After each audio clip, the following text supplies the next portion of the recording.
4.6 brought us the long-awaited character of Arlecchino, and she did not disappoint. Like many of you, the interlude teaser trailer made me fall in love with her. Followed by the additional Fontaine trailers, my hype was ever growing for her. And then the song Burning in Embers came out, which just set my hype to a whole new level. I was going to C6's character and she would be my new main. I'm really sorry, Hu Tao, but you kinda gotta move. And then the day finally came. April 28th. After successfully pulling for her, I was excited for her story quest. I had just one goal in mind: learning more about Arlecchino, who she is as a person, how she goes about running the House of the Hearth, being a Fatui harbinger. Who is Arlecchino? Where does she come from? And frankly, just spending the day with her.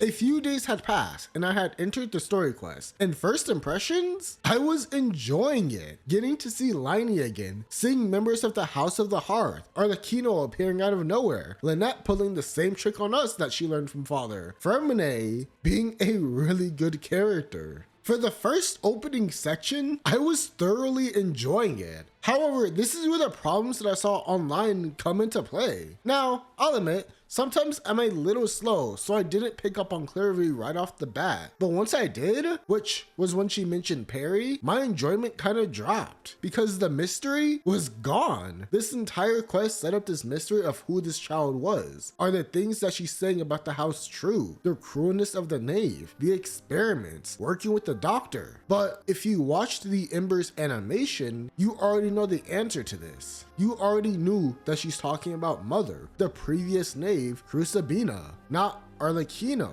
So all the mystery, all the thrill, the suspense just kind of goes away. I kid you not, my enjoyment went from a 10 to about a 6. However, the new pieces of information that we got were enjoyable. Us getting dialogue about the Rooster and Pantalone, learning about Project Suja, more insight into the Fatui's plans, the doctor's involvement with the previous knave. It's disturbing thinking about what he did to those failures. But when we go back to Clairvy and the game builds up the reveal, the truth about Clairvy and Perry, it doesn't land. We're even taken to the ruins of where Arlecchino killed their previous knave. Guys, we all knew about this. We all pulled here. So while coming here with Arlecchino was cool, that extra wasn't there, you know? The excitement, the suspense of what she was going to tell us was gone. Now, the way they did the flashbacks were cute, and we saw some additional shots, but compare this to the fully fledged animation that we got, and it doesn't really hold a candle to it. And that's a real shame because on its own, this story quest is really enjoyable. It's not the craziest thing. It's not.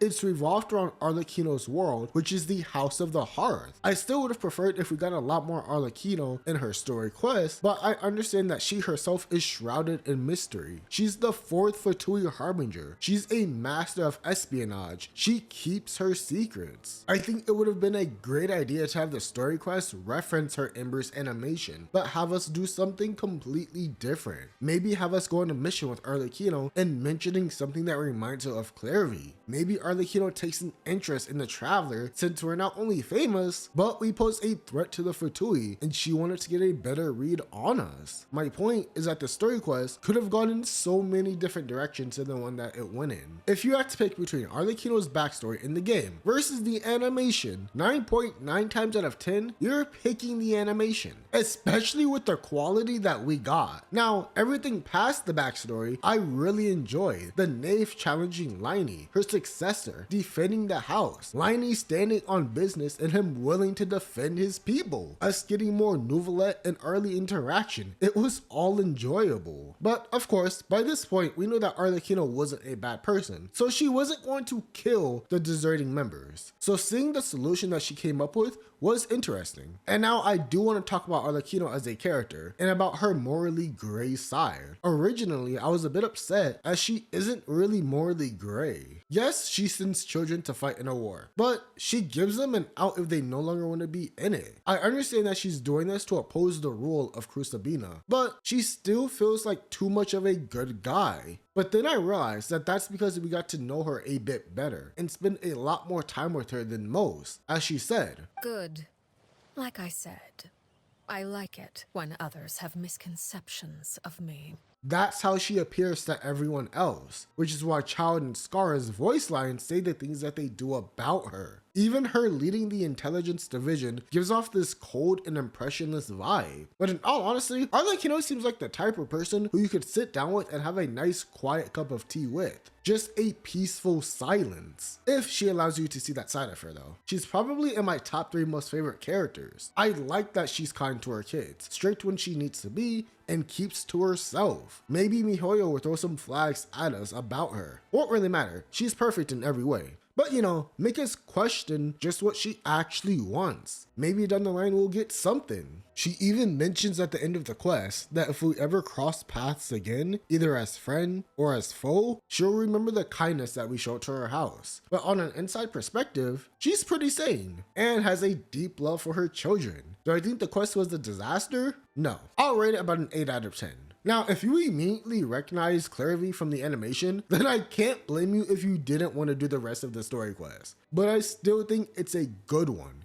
Could it have been great? Of course. But with that being said, her boss fight animation was absolutely amazing. 10 out of 10, killed my units, wasn't that prepared, and I'd do it all over again. On a final note though, she did not have to do Fermine this way. I'm sorry, Father!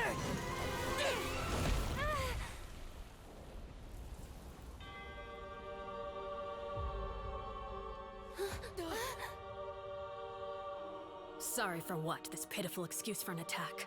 That one there was a violation. Personally, I wouldn't have it.